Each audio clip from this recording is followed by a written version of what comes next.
The rain had been falling since morning, tapping against the windows like tiny warnings I didn't yet understand. By afternoon, the air felt heavy, pressing against my chest as I stood in the kitchen trying to steady myself. My fingers curled around the counter, knuckles pale, as a tremor ran through my hands, one I recognized too well. It was the kind that came when my medication wore thin. But it shouldn't have been time yet. I had always been careful, meticulous, even. 10 years of routine doesn't slip so easily. Still, something inside me urged me to check. When I reached for the bottle, a strange sense of dread washed over me. It felt too light. Empty. I twisted the cap open, praying it was just my imagination, but the hollow sound confirmed what my heart already feared. Not a single pill. Not one. Confusion twisted my thoughts. Had I taken more than I remembered? Had I misplaced them somehow? My mind raced through possibilities, each one more unsettling than the last. I opened the drawer where I kept my backup pack, the one I guarded carefully for emergencies. But when I slid it open, only dust and an old receipt greeted me. The pack was gone. Completely gone. My breath caught in my throat, sharp and painful. This wasn't forgetfulness. This wasn't age. This was something else, something intentional. Before I could gather my thoughts, I heard her voice drifting in from the living room. Sabrina. Soft laughter carrying an edge far too bitter for comfort. I froze, listening. She's honestly making it too easy, she whispered. Once she gets weak enough, she'll have no choice but to move into the care home. Then the house will be ours. He'll finally see she can't take care of herself. Her words sliced through me like cold steel. My own daughter-in-law, plotting my decline as casually as discussing grocery lists. My heart sank so heavily it felt like it might crack right open. Then, as if fate wanted to strip away any remaining doubt, I watched her walk into the kitchen. She opened the cabinet beneath the sink, one I rarely touched, and I heard the unmistakable rattle of pills. My pills. She tucked the bottle behind the cleaning supplies, closed the cabinet, and walked away with the ease of someone who believed she'd never be caught. But she didn't know the truth. There were cameras watching. Silent, forgotten, hidden cameras my late husband installed long ago. Cameras everyone else forgot about, even her. And what they had recorded would unravel everything. Stay with me till the end, because what happens next will shock you. And if you love emotional revenge stories like this, make sure to like the video and subscribe for more. My name is Beatrice, and this is my story. Before the storms ever touched my doorstep, my days moved with a gentle rhythm that made growing old feel peaceful rather than frightening. Each morning began the same way. I warmed water on the old blue kettle, letting the steam rise slowly while I decided between jasmine or mint tea. The ritual was my anchor. I'd open the tin, breathe in the scent, and for a moment, the world was just that, quiet, fragrant, and mine. Then I'd slip on Henry's old cardigan, the grey one, worn soft at the elbows, and step into the garden. This was our garden. Every rosebush, every patch of lavender, held his hand's memory. He'd planted the Queen Elizabeth rose for our 10th anniversary, whispering, "Something as beautiful as you should have a kingdom." I'd tend to them, the soil cool and familiar under my fingers, and it felt like a conversation with the past. The world felt steady here. Predictable. The clematis would bloom in May, the dahlias in late summer. My life had seasons, too, and I knew them by heart. Daniel's visits were the punctuation marks in my weeks. He'd come through the back gate, always a little out of breath from work, his tie often loose. He carried his father's gentle eyes, but the world had etched a permanent worry line between his brows. "Mom, you're sure you're eating?" he'd ask, peering into the fridge. Or, "The step by the back door is loose. I'll fix it Saturday." He was a good son, my boy. A heart almost too tender for the sharp edges of life. He'd kiss my cheek, sit at the kitchen table, and would talk about nothing, the news, a book I was reading, an old memory of his father. In those moments, the house felt full again, humming with a warmth that fought off the quiet. Then came Sabrina. When Daniel first brought her home, she was a summer storm, vibrant, full of energy that felt contagious. She complimented my roses, asked for my scone recipe, and called me Mom with an ease that, at first, felt like a gift. When they decided to move in after the wedding, to help, Mom, to be close, Daniel said I welcomed the idea. The house was too big for one heartbeat. The first few months were a honeymoon period for all of us. She'd bring me tea unprompted, a perfect cup, steeped just right. She'd insist on carrying the groceries, her laughter tinkling like wind chimes. "You rest, Mom. Let me." The help felt genuine, a loving daughter's touch. But even then, in the honeyed light of those early days, subtle shadows began to stretch. I noticed it first in the silences she created. If Daniel and I were laughing over an old story at dinner, her own laughter would stop a beat too soon. She'd begin clearing plates with a quiet intensity, the clatter a subtle protest. Once, when Daniel hugged me goodbye a little longer than usual, I caught her reflection in the hall mirror. Her smile was fixed, but her eyes were flat, watching his embrace as if it were a transaction that cost her something. Her affection was a performance, and I began to see the stage directions. Her kindness was always witnessed. If she made me tea, she'd make sure Daniel saw. "Just brought Mom her medicine, sweetie," she'd call out. But if he was away, the cup would often be forgotten on the counter, growing cold. She started speaking for me in small ways.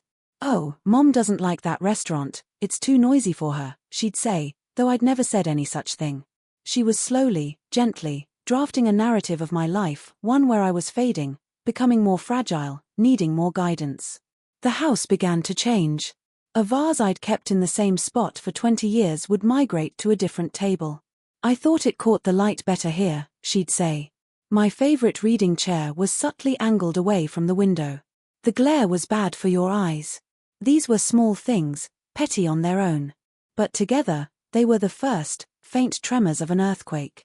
I was being edited out of my own home, one polite, helpful adjustment at a time. And her eyes, they'd linger. On the china cabinet Henry had built. On the deed box on the bookshelf. On the very walls themselves. It wasn't admiration. It was appraisal. A cold, calculating measurement of what would soon, she believed, be hers. A quiet voice, the one that had guided me through 50 years of life, began to whisper questions I tried to drown out with reason. Why does her smile not reach her eyes when Daniel isn't looking? Why does she ask about the house's history, the mortgage, the property lines, with such focused interest? Why do I feel like I'm being studied, my every habit filed away for later use? I told myself I was being an old, suspicious woman. Ungrateful. Peace makes us cling to the simplest explanation, and the simplest was that my son had found a loving wife. I chose that peace. I watered my roses, drank my tea, and ignored the embers of doubt glowing in the dark. But peace is a fragile vase. And Sabrina's hands were already poised, not to steady it, but to push. The first red flags weren't explosions, they were soft taps against my peace, easy to miss if you weren't the one being hit. Sabrina was a master of the plausible doubt, the concerned correction that chips away at your own certainty. It began with my memory. Or, rather, her version of it. "Daniel, did you hear? Mom forgot to take her pills this morning." I had to remind her. A sigh, heavy with fabricated worry. "I found the salt in the fridge. Just a little confused, I think." Another day, as I searched for my reading glasses, "They're on your head, Mom." A gentle, pitying laugh. When I reached up, they weren't there. They were on the kitchen table, where she had been sitting moments before. "You left the garden hose on all night," she'd announce at breakfast, her tone implying a grave, escalating concern. But I hadn't watered the garden in 2 days. The ground was parched. Every time, I'd gently push back. "No, dear, I'm sure I turned it off." Or, "I don't think I moved my glasses." She'd offer a sugary, condescending smile. "Oh, of course. My mistake." But the seed was planted. In her words, and worse, in Daniel's eyes. I saw the change in him. His "how are you feeling, Mom?" shifted from casual care to pointed concern. His gaze would search my face, looking for the confusion she kept telling him was there. "Sabrina says you've been a little scattered lately. Maybe we should see Dr. Evans?" Each question was a tiny fracture in his trust in me, and the ache of it was a physical pain. Her tactics evolved from whispers to tangible rearrangements of my world. She took over organizing under the guise of help. My meticulously ordered medication drawer became a jumble. I grouped them by time of day, she proclaimed, making my careful system, built around meals and sleep, impossible to navigate. My pantry was reordered, my spices alphabetized, scattering the intuitive landscape I'd cooked in for decades. My clothes were rearranged in my closet, sweaters separated from blouses, throwing my morning routine into disarray. When I finally, timidly, asked her to please leave my things be, the mask slipped for a full, terrifying second. The sugary concern evaporated from her face, replaced by a cold, impatient sharpness. I'm just trying to help you keep it together. But if you want to live in chaos and make everything harder for Daniel, that's your choice. The message was clear. Resistance was not just ingratitude, it was an attack on her and on my son. The isolation began. I'd call my friend Marjorie, and the line would be oddly dead the next time I tried. Sabrina would say, "Oh, she probably just got busy." But Marjorie never got that busy. My newspaper stopped appearing on the porch. "They must have delivery issues," Sabrina would shrug. Neighbors stopped dropping by for coffee. Later, I learned from a baffled Marjorie that Sabrina had told her I was overwhelmed with company and needed a lot of quiet time. One night, unable to sleep, I wandered towards the kitchen for water. I froze outside the living room. Sabrina's voice, low and venomous, slithered through the dark. "Not just forgetful, she's becoming a liability. The medical bills alone are a drain. If she were in a managed care facility, the house could be sold, Dan's finances freed up. We could finally start our real life." The person on the other end of the phone murmured something. Sabrina laughed, a dry, cruel sound. "No, he doesn't suspect a thing. He just sees his poor, confused mommy. Love makes people beautifully blind." I stood in the dark hallway, my hand pressed to my mouth. I wasn't a person to her. I was a problem. An obstacle between her and the life she felt entitled to. The coldness of it stole the breath from my lungs. Then came the pills. The most intimate betrayal. At first, it was just a feeling. The bottle felt lighter too soon. I'd count them, and the number seemed off, but I'd doubt myself. Did I take an extra one yesterday? Was I that distracted? Sabrina began a new ritual, supervising my medication. She'd appear in the bathroom doorway as I opened the bottle, her presence a silent pressure. "Everything okay in there, Mom? Getting the right one?" It wasn't care. It was a siege on the last bastion of my independence. Her transformation was now complete. The helpful daughter-in-law was gone, replaced by a warden. She watched my every move, my every mouthful of food, my every step, with the scrutiny of a jailer waiting for an inmate to falter. The house no longer felt like a home. It felt like a beautifully furnished cage, and she held the only key.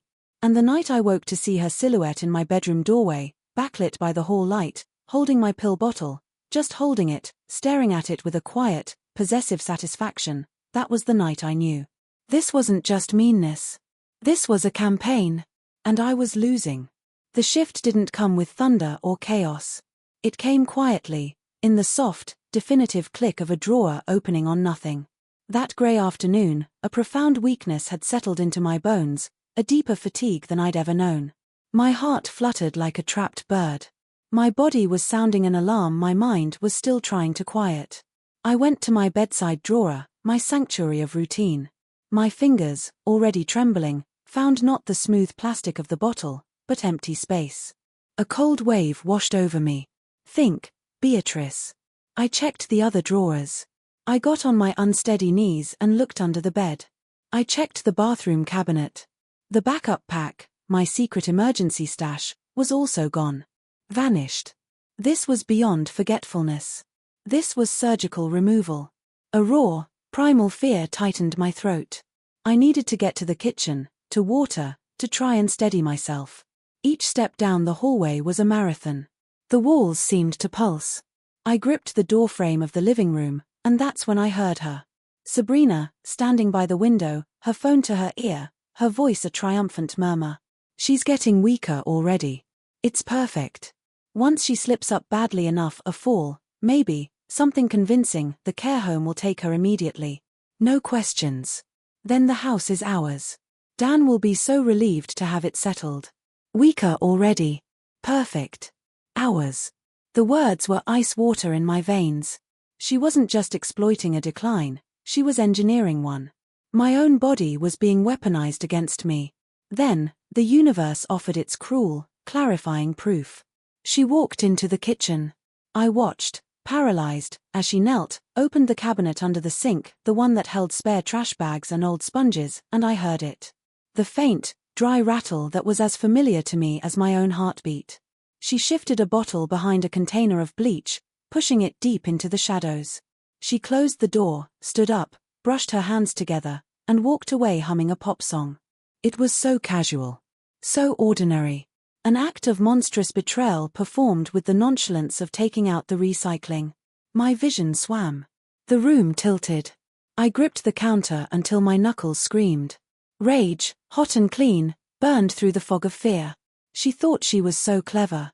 She thought the house was already hers. She thought I was already defeated. But in the storm of that rage, a memory surfaced. Not a feeling, not a doubt, a concrete, physical memory. Henry. After his first stroke, he'd become fiercely protective. "This world is full of wolves, B.A., he'd said, his hand squeezing mine, still weak. "I just want you safe." In his paranoia, which I'd thought sweet but excessive, he'd installed a small, discreet security system. Not the obvious, blinking kind. These were tiny lenses hidden in decorative wooden birdhouses on the high shelves, in the carved leaves of a wall sconce. They were motion-activated, recording to a dusty hard drive in his old workshop. He showed me once, then we'd both forgotten. They'd been silent sentinels for years, powered but ignored. Even the installation guy had said they were so subtle, most people would never notice. Sabrina had never noticed. If they still worked, they had seen it all. Her whispers. Her thefts. Her hidden smiles of triumph. This very moment, with her hiding the pills. The plan didn't form in words, it ignited as a certainty. I couldn't confront her. Not yet. Daniel, wrapped in her careful web of lies and staged concerns, might not believe me. I needed the irrefutable. I had to get to that hard drive. The days that followed were an exercise in silent endurance. I had to play my part, the weakening, confused mother-in-law. It was the hardest performance of my life. I let her catch me staring blankly at a closed cabinet. I pretended to lose track of a conversation mid-sentence. I saw the gleam in her eyes grow brighter with each fabricated stumble. She was so sure of her victory, she grew almost careless, leaving her phone unlocked on the table, texts to her sister visible, almost there. The old bird is practically nesting in her own confusion.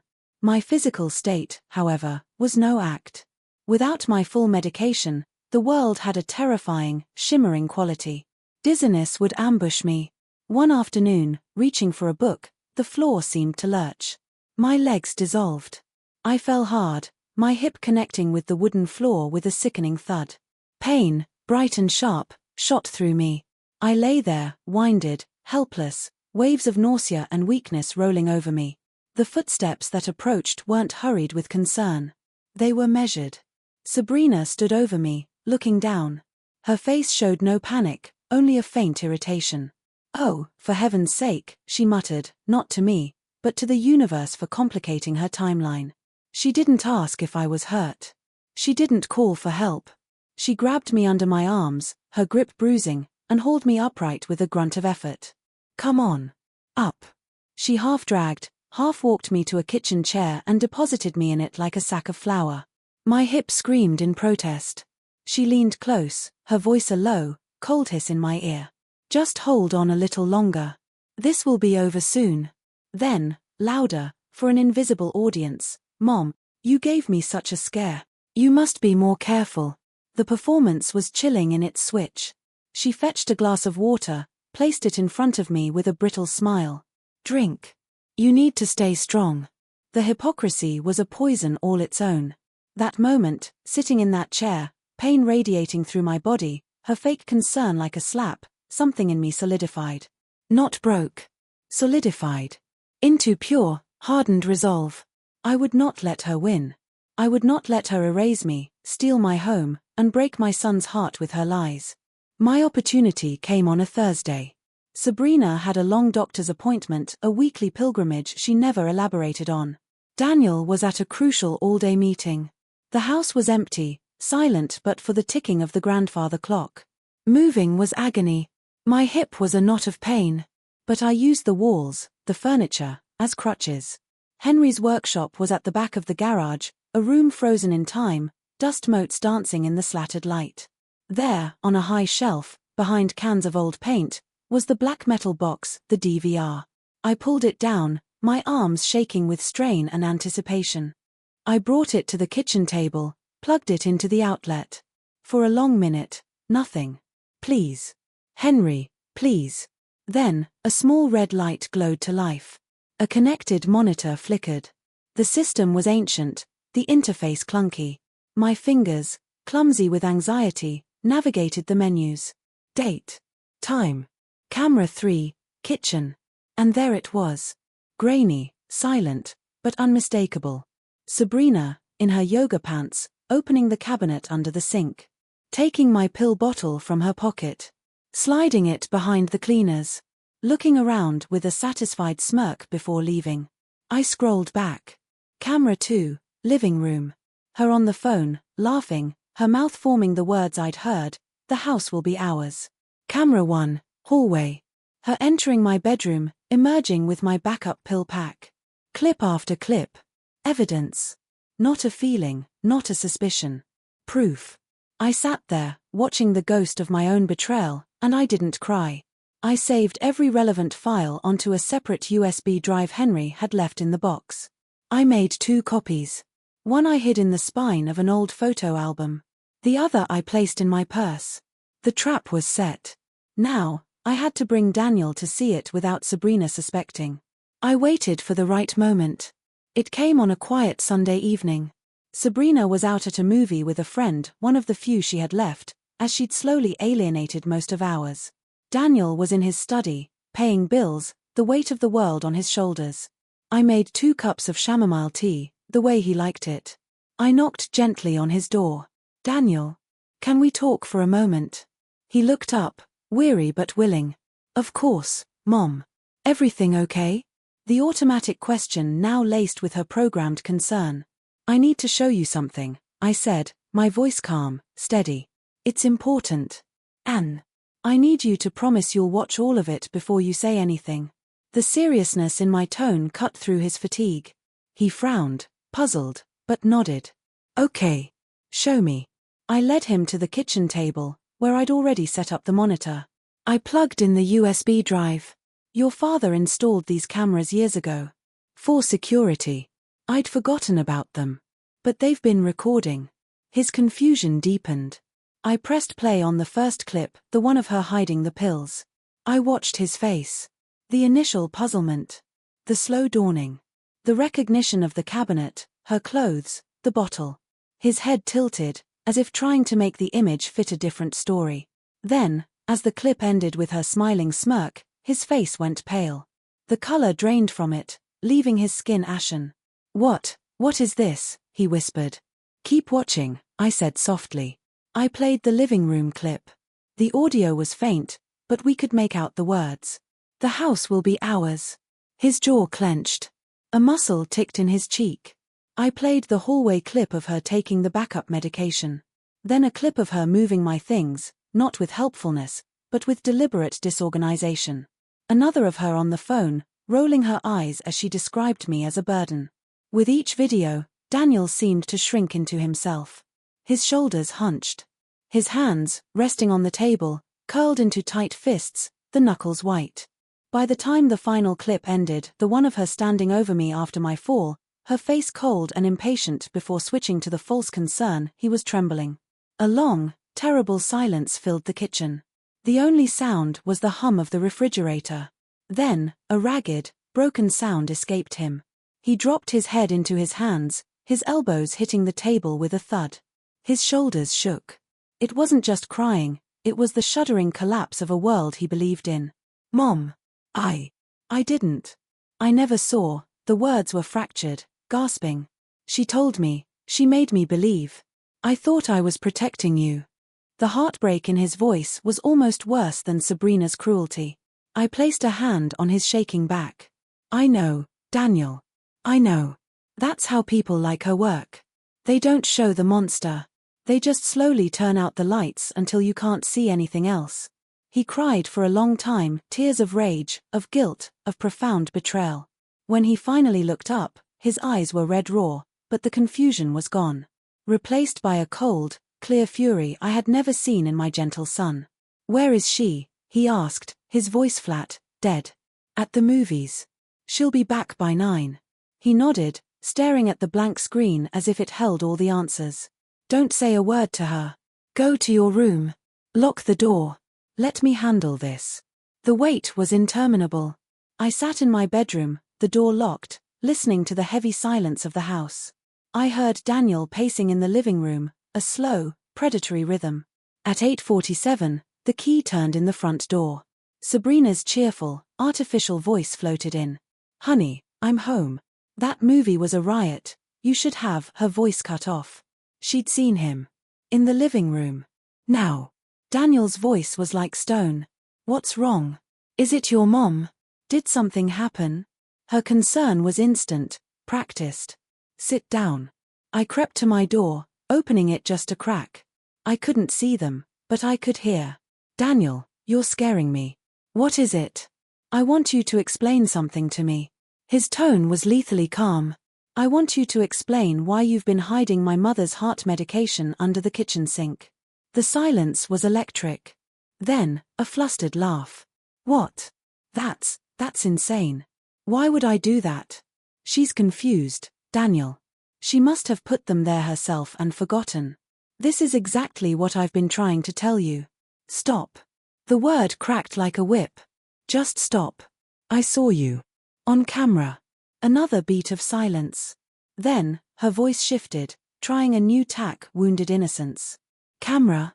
What camera? Are you spying on me now? After everything I've done for this family? For her? I'm your wife. You are a thief. And a liar. And you have been systematically torturing my mother to steal her home." His voice was rising now, the fury breaking through. "I heard you. I saw you.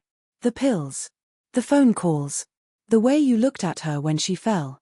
Her defense crumbled into anger. "Oh, so you believe some senile fantasy over me? After I've dedicated myself to this house? To you? She's a sick, old woman who doesn't know what's good for her. That house is a millstone around your neck, and I was trying to free us. For our future. Our future." Daniel's laugh was bitter and hollow. "There is no our future. You were my future's poison. Get out. You can't be serious. Daniel, listen to yourself. I said get out. Pack a bag. Take what's yours. But you will not touch a single thing that belongs to my mother. You will not speak to her. You will leave this house tonight, and you will not come back. My lawyer will be in touch." What followed was a storm of tears, shouts, pleading, and finally, venomous curses directed at me, at him, at the house. I heard the sounds of drawers being yanked open, suitcases dragged. Within an hour, the front door slammed with a finality that shook the walls. The silence that followed was profound. I unlocked my door and walked slowly to the living room. Daniel was standing in the middle of the room, looking utterly lost, staring at the space where his marriage had just evaporated. He turned to me, his face a map of devastation. "I am so sorry, Mom. So sorry. I failed you." I went to him and wrapped my arms around him. "You didn't fail me. You believed the person you loved. That's not a failure. Seeing the truth and acting on it, that's courage." He held me tight, and we cried together for what was lost, and for what we had nearly lost. The immediate aftermath was a flurry of necessary actions. Daniel called my doctor first thing the next morning, explaining the situation, reinstating my proper medication schedule. He changed all the locks on the doors. He contacted a lawyer to begin formal divorce proceedings and to ensure Sabrina had no legal claim to the house, which was in my name. He sat with me and we went through every bill, every account, changing passwords she might have known. He became fiercely protective. He installed a new, modern security system, one we both knew about. He set up automated pill dispensers that locked. He started working from home more often. For weeks, he'd look at me with a lingering guilt, asking, "Are you sure you're okay?" a dozen times a day. Physically, with my medication restored, the terrifying symptoms receded. The dizziness faded. The tremors stopped. My strength, slowly, returned. But the psychological scars were deeper. I'd find myself staring at the cabinet under the sink, my heart racing. A sudden noise would make me jump. Trust, once fractured, heals with a permanent seam. The house slowly began to feel like mine again. But it was a different mine. The peace was no longer innocent, it was hard-won, vigilant. I rearranged the furniture Sabrina had moved. I took my favorite vase and put it back in its exact spot. I cooked a meal from a recipe I'd been too stressed to remember. Each act was a reclamation. Daniel's healing was slower, angrier. The betrayal of his marriage ran deep. He went to therapy. He threw himself into fixing up the house, repairing the loose step, painting the porch as if by physically mending our home, he could mend what was broken inside him. We learned, through the grim grapevine of mutual acquaintances, of Sabrina's fate. Her actions, once exposed, had repercussions. Daniel's lawyer was thorough. Her own family, when they learned the extent of her plotting, was horrified. The facade she'd built in our community crumbled. She moved to another city, but the weight of her actions followed her in the form of a legally enforced distance and a reputation forever stained. Justice wasn't dramatic. It was quiet, administrative, and thorough. It was the sound of a lock turning.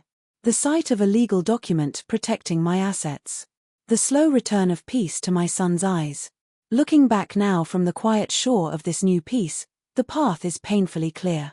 The signs were all there, the overperformed kindness, the isolated comments, the possessive glances at my home, the slow takeover of my agency. But hindsight is a merciless teacher. In the moment, when you're living it, when the manipulation is a slow drip, not a flood, it's easy to doubt your own senses. It's easy to choose the peaceful explanation over the terrifying one. Love for my son made me want to believe in his choice. I learned that the greatest weapon against such darkness is not loud confrontation, but quiet observation. It is evidence. It is the patience to document the truth when no one else believes it. Henry's forgotten cameras weren't just technology, they were a testament to his love, a final protection that outlived him.